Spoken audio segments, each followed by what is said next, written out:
morning, everyone. My name is Mile, and for the first speaker at today's TED Talk, I want to start this talk with a very simple question. How much do you guys think this plate weighs? Yeah, 100 grams, maybe? Right? To most of us, this looks like a normal plate, right? Honestly, it's the kind of plate that you could find in almost every kitchen or the kind of plate that you could purchase at almost every department store. Honestly, there's nothing really special about it. But let me tell you, for my father growing up, this wasn't just an ordinary plate. This was the only ceramic plate that his family owned. Imagine a family of 5 people sharing this one singular plate for every meal. My father grew up in a world where having enough was a luxury. And in his childhood, his food was very limited, and so were his opportunities. They were incredibly rare. Because of that, he thought his life would stay the same forever. Then, on one rather usual evening, while dropping off a relative at the airport, something caught his attention. It was an airplane, a Boeing 707 to be exact. Now, again, for most people, this just looks like another plane leaving the runway. But for a boy that went to sleep hungry, that plane looked like his only hope. It looked like a promise for a brighter future. And in that moment, he made it his only goal was to control that machine. That meant he wanted to become a pilot. But we all know dreams like that, they cost money. And his family, they were barely making ends meet. He did not have the right clothes for interviews. And he definitely did not have money for flight school. But one thing he had, and one thing that no one could take away from him, was his resilience. He refused to give up piloting, and he would study so late into the night to stay on top of his class every single school year. Then something very unexpected happened to my dad and his family. Before my dad graduated high school in 1991, my grandfather used to work at a gas station. Now, the owner of that gas station knew what my dad was capable of and how hard he worked for his dream of aviation. So one day, he offered my dad to connect with an agency to receive a full scholarship to study at an aviation institution. Knowing my dad, he did not waste this chance at all. He did everything he could prepare for it. Whether it was reading books about flying in his public library or studying so hard every night and pushing himself harder than ever in those last few months of high school. And at the age of 18, all of those efforts finally paid off. He managed to receive a full scholarship to study for his dream job.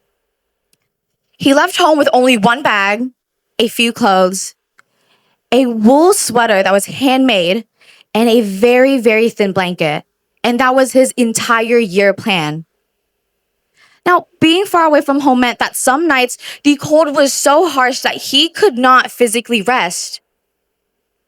So he found a trick. He would lay on his stomach and wrap the thin blanket tight around his body, trying to keep in whatever warmth that he could. And after hearing about my dad's past, I thought resilience was just who he was. But my childhood, let me tell you now, it was not like his. I never knew what hunger felt like. My plate, it was always full. And the environment I grew up around in was surrounded by unconditional love. We could say my life was perfect. It almost felt like I was living on top of the world.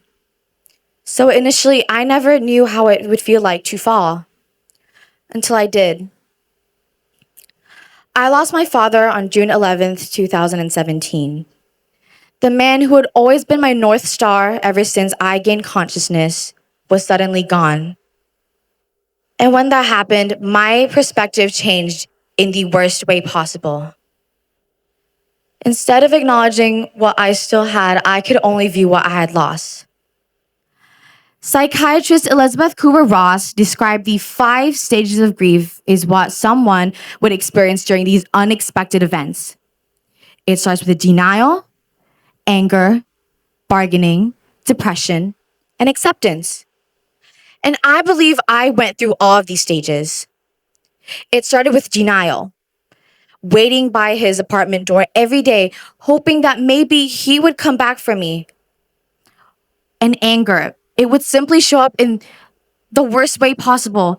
Even if it was filling in a form or some paperwork that required my dad's name, it could ruin my entire day. Then came the stage where I believe I was stuck in the longest: depression. I slowly started withdrawing from everything in my life, whether it was my education, my friends, or most importantly, my family. When life kept moving forward, I was still stuck in the vivid memories of him in the past. Now, on one Saturday afternoon, while me and my mom were on our way home after a meeting with my homeroom teacher about these events that happened to my life, she then asked me a very simple question, but it made me rethink my current state. She asked me, "How are you still living in the past when I am here in the moment with you?" And that question hit me harder than anything else. Because in that split second, I realized something: that I had been viewing my life through only one lens, what I had lost. But my life, it was so much bigger than that. Yes, we can admit that my father was gone, but my mother, my friends, my family, the community around me, I was not alone. I'm not going to be alone. And my life, it isn't over yet. That realization helped me move forward to the final stage of grief: acceptance. Now, let me tell you, acceptance was not easy for me. It didn't happen overnight. It started with the very small changes that felt almost uncomfortable. Whether it was changing a habit that used to stick for me with for years and years on end, or being present not just for the people that are around me, but for myself, and starting to appreciate the things that I used to take for granted.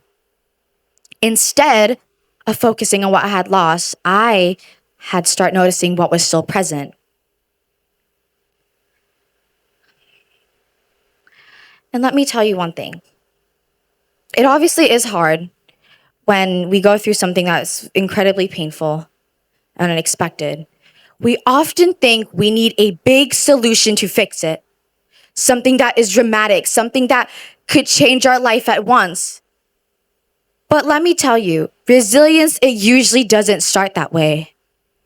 It begins with something small: a conversation, a new manner, or reaching out to someone that cares about you, or simply choosing to show up again. Being present for people, or connecting with the people that you have around you, or someone that reminds you that you still have a purpose and you matter in this lifetime. And with all that support, something will grow, which is strength. It is the strength to pull yourself out of the bottomless pit that you are currently sinking in, one step at a time. And here's the surprising part, actually.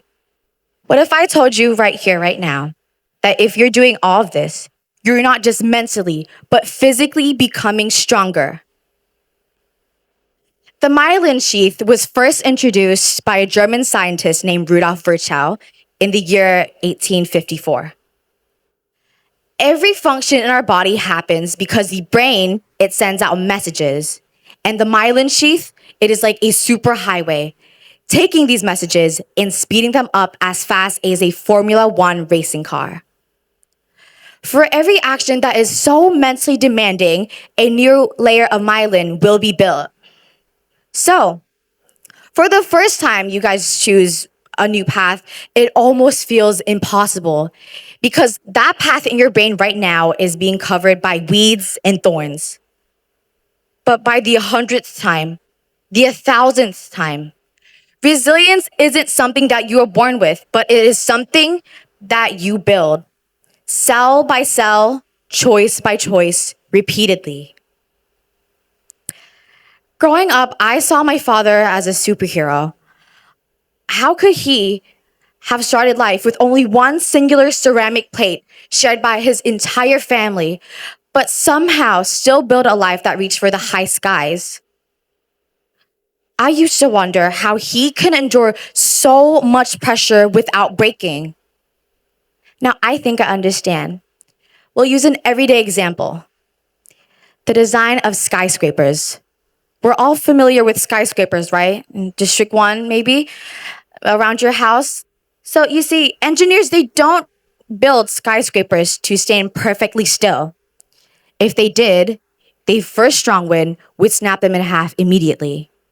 So, engineers built them to move. They built them to sway, to bend, and most importantly, to adapt to the pressure. And that is what continues to make them stand tall. We humans, we aren't different from skyscrapers. We cannot stop the storms that come into our lives, but we can change the way that we see them.